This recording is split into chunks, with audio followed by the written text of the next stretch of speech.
जेव्हा आपल्या घरामध्ये एखाद्या लहान बाळाचा जन्म होतो त्यावेळेस त्याच्या सर्व अवस्था आपण ज्या अनुभवत असतो, म्हणजे तो जेव्हा जन्म झालेला असतो त्या बाळाचा, त्याच्यानंतर तो हळूहळू हळूहळू मोठा होतो, पालथा पडायला लागतो, रांगायला लागतो, त्याच्यानंतर उभा राहायला लागतो, या सगळ्या गोष्टी आपण अनुभवत असतो त्यावेळेस आपल्याला फार आनंद होत असतो.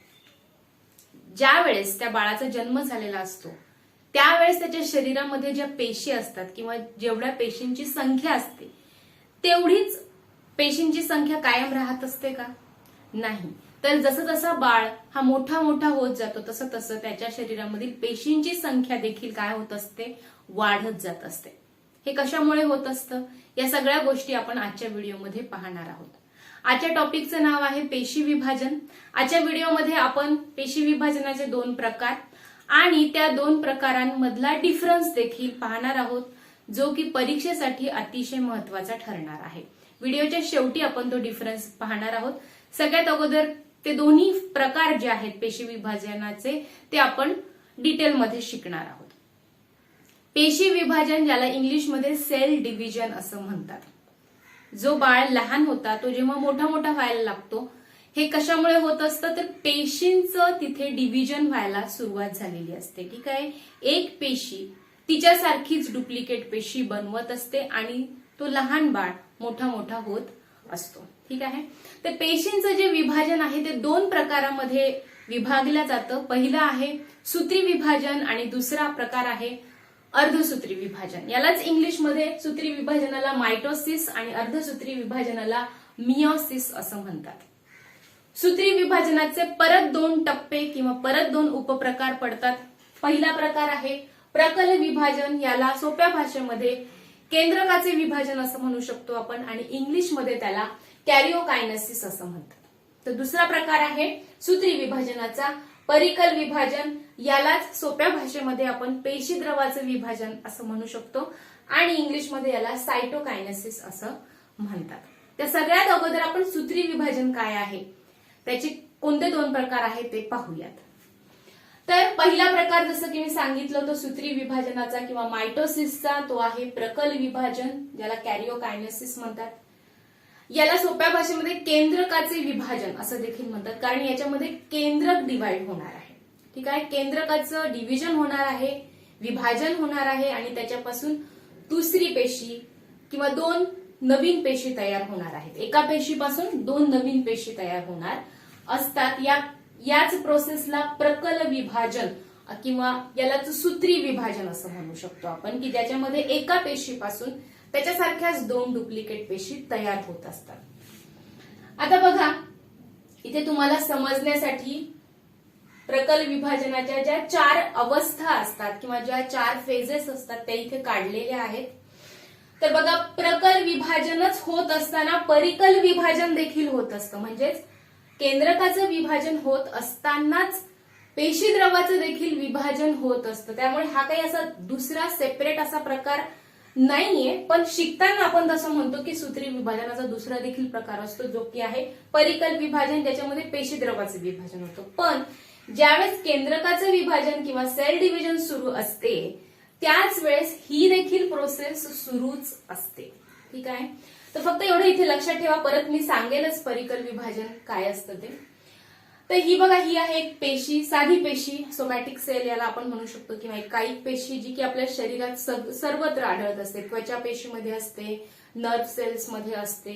तर सगळ्याच आपल्या शरीरामध्ये जर्म सेल्स सोडून ज्या काही पेशी असतात त्या सोमॅटिक सेल्स असतात. तर ही साधी पेशी आहे, हिची सुरुवातीची पूर्वावस्था आहे, ज्याच्यामध्ये सेल आहे, हा न्यूक्लियस आहे. न्यूक्लियसच डिव्हिजन होणार आहे, त्यामुळे मी इथे न्यूक्लियस जरा मोठा काढलेला आहे. ठीक आहे. तर याच्यामध्येच काय आहे, तुम्हाला ताराकेंद्र दिसत आहेत. ताराकेंद्र, ज्याला सेंट्रोसोम्स असं म्हणतात इंग्लिशमध्ये.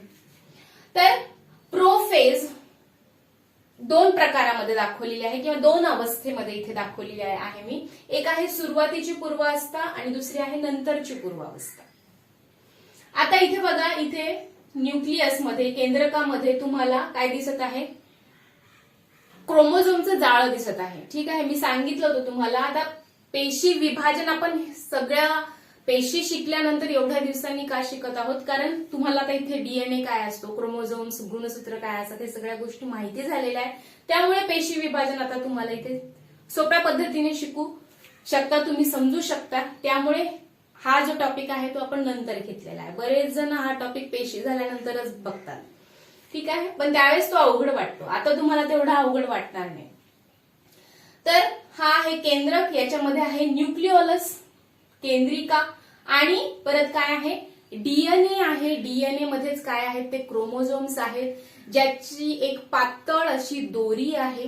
क्रोमोझोम्स एकमेकांना चिटकून आहेत, त्याच्यामुळे ते आपल्याला दिसत नाहीत. केंद्रकामध्ये क्रोमोझोम्स आपल्याला सहजासहजी दिसत नाहीत. पण ज्या वेळेस नंतरची पूर्वावस्था सुरू होते त्यावेळेस मात्र, म्हणजेच कधी, ज्यावेळेस सेल डिव्हिजनला सुरुवात होते, केंद्रकाच्या विभाजनाला सुरुवात होते, त्यावेळेस मात्र हे जे काही पातळ दोरी होती ही काय व्हायला लागते, ही आखूड व्हायला लागते, जवळजवळ यायला लागतात. आणि त्यामुळे आपण त्याच्यामध्ये असलेले क्रोमोझोम्स जे आहेत ते आपल्याला स्पष्टपणे दिसायला लागतात, कारण ते आखूड होतात, जाड होतात. त्यामुळे केंद्रकाचं विभाजन होत असताना, पेशीचं विभाजन होत असताना आपल्याला गुणसूत्र ही स्पष्टपणे दिसायला लागतात न्यूक्लियसमध्ये. तर या प्रोफेज मध्ये काय व्हायला लागतं, ही न्यूक्लियसची जी मेम्ब्रेन आहे, न्यूक्लियस मेम्ब्रेन, किंवा ज्याला केंद्रकाचं आवरण आपण असं म्हणू शकतो, हे हळूहळू नाहीसं व्हायला लागतं.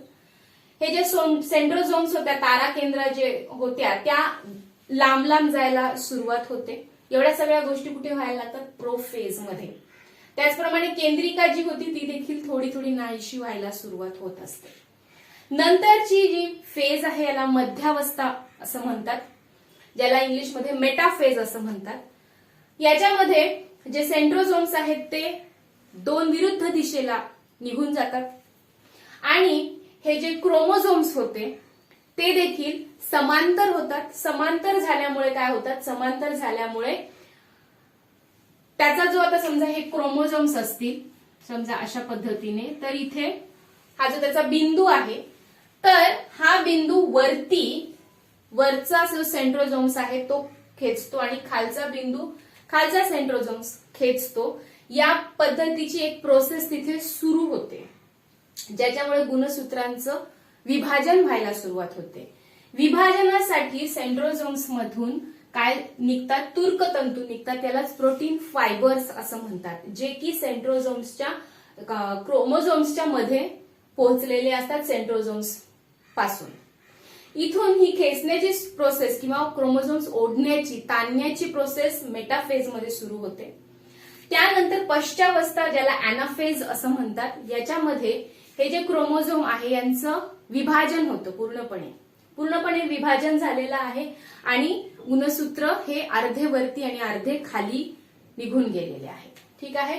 इथे त्याच्यानंतर जे तूर्कतंतू जे तयार झालेले होते हे इथे हळूहळू नाहीसे व्हायला लागतात. पश्चावस्थामध्ये तुम्ही बघितलेलं असेल, आता इथे केंद्रिका दिसत नाहीये, किंवा न्यूक्लियसचं मेम्ब्रेन वगैरे देखील इथे दिसेनासं झालेलं आहे.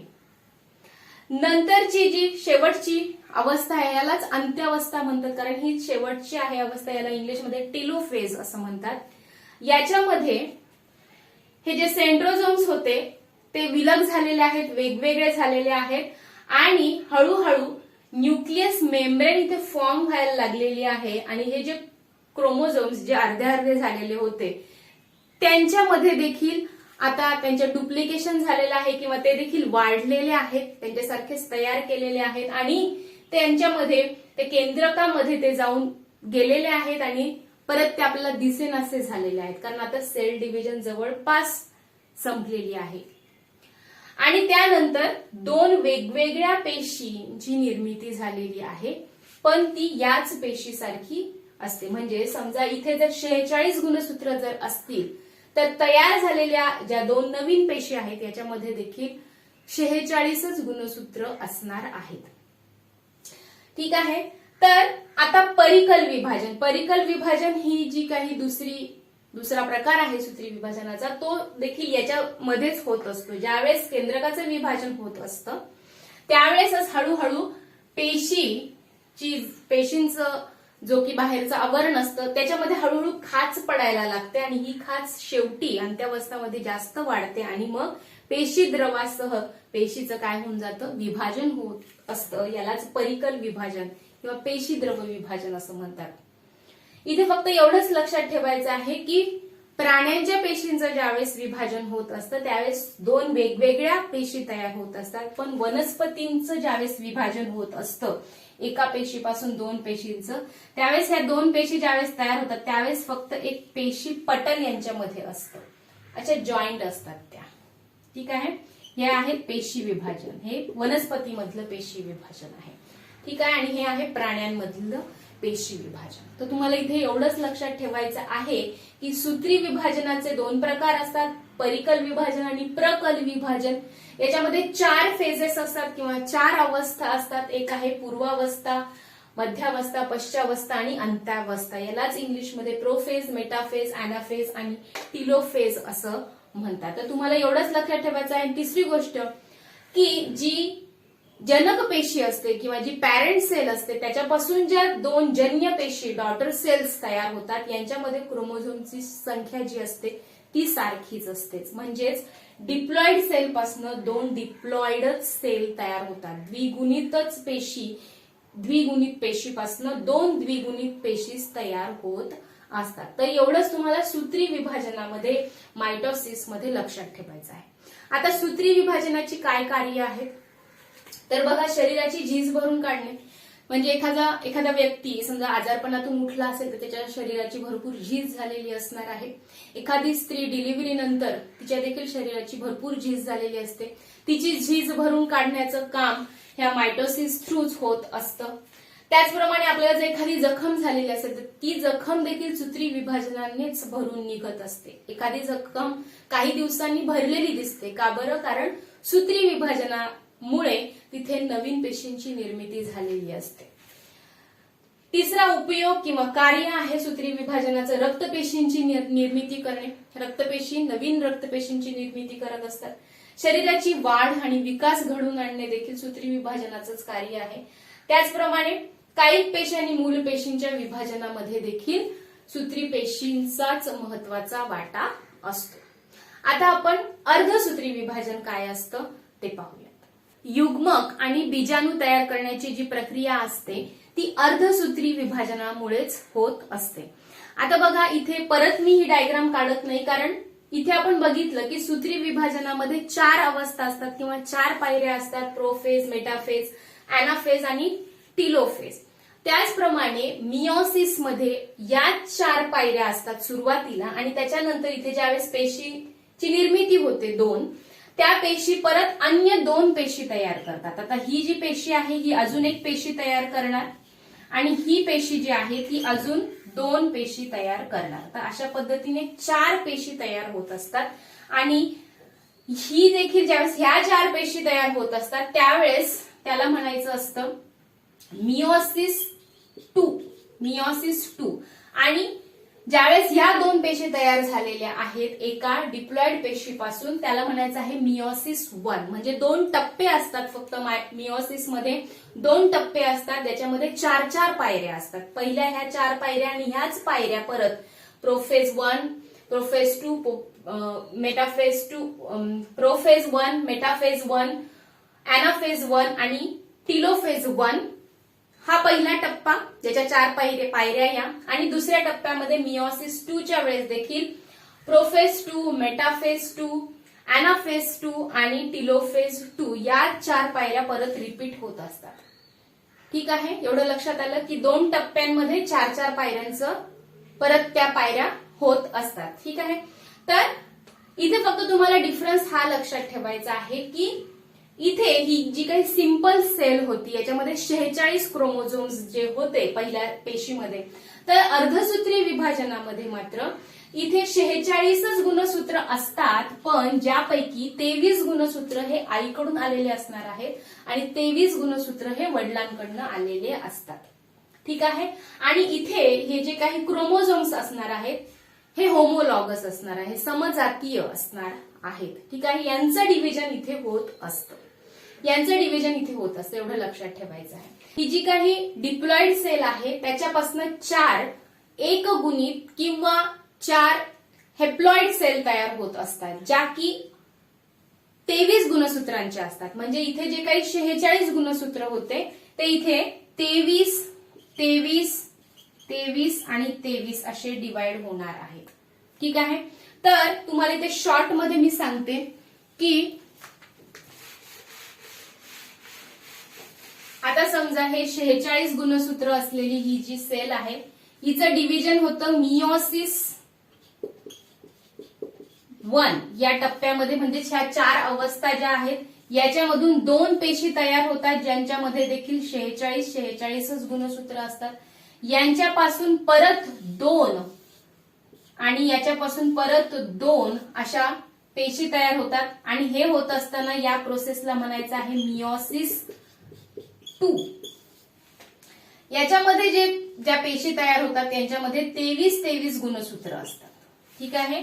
हे 46 गुणसूत्र या 2 पेशींमध्ये विभागले जातात आणि हे 46 गुणसूत्र या 2 पेशींमध्ये विभागले जातात.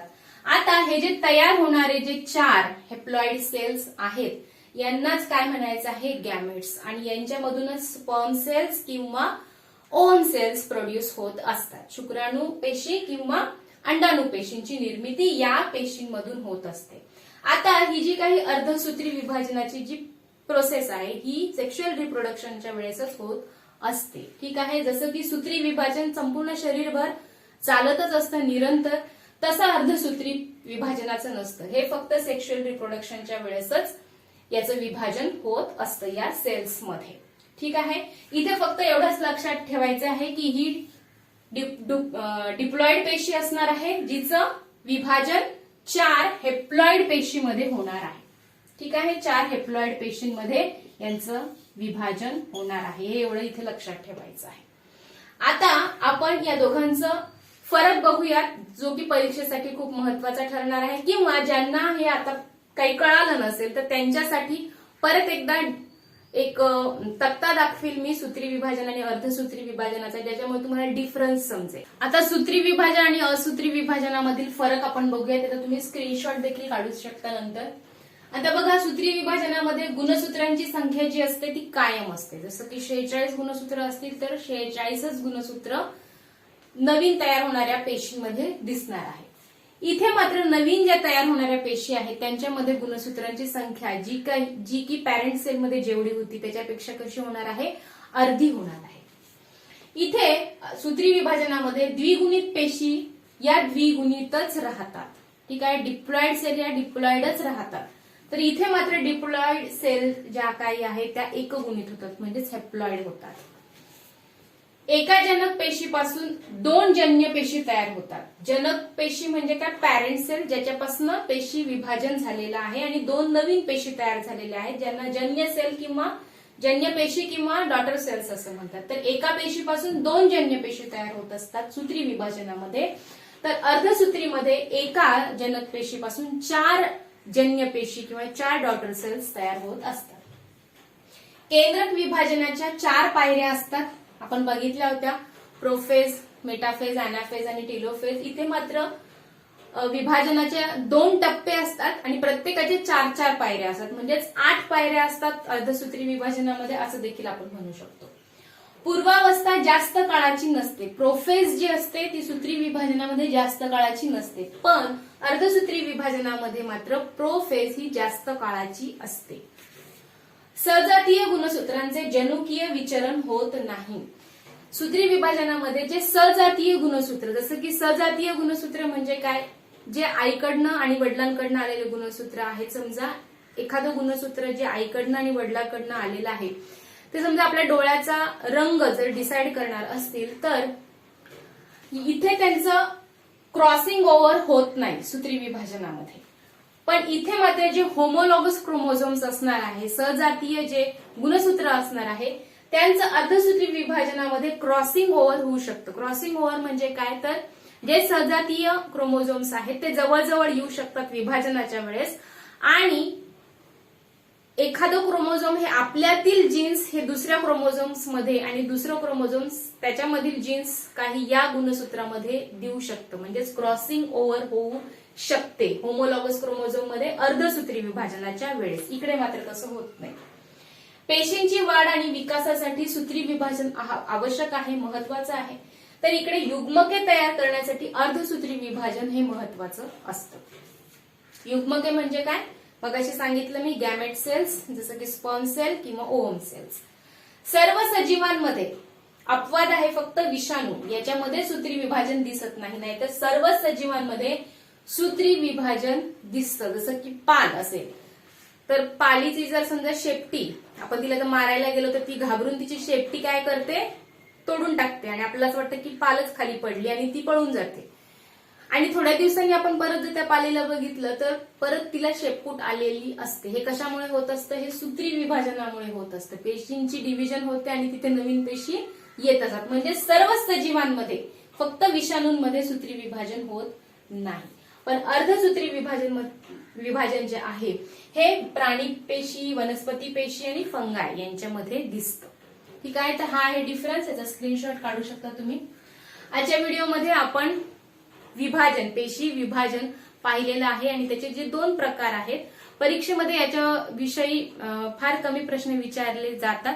प्रश्न विचारले तर ते याच टेबलशीच रिलेटेड असणार आहेत. त्यामुळे हा टेबल जरी तुम्ही केला, पण हा टेबल समजण्यासाठी, ते काय असतं हे समजण्यासाठी मी अगोदरची थोडीशी माहिती तुम्हाला सांगितली होती.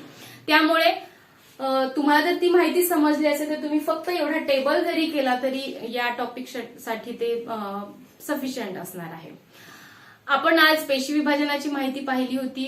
परत भेटूयात पुढच्या व्हिडिओमध्ये नवीन टॉपिकसह. तोपर्यंत धन्यवाद.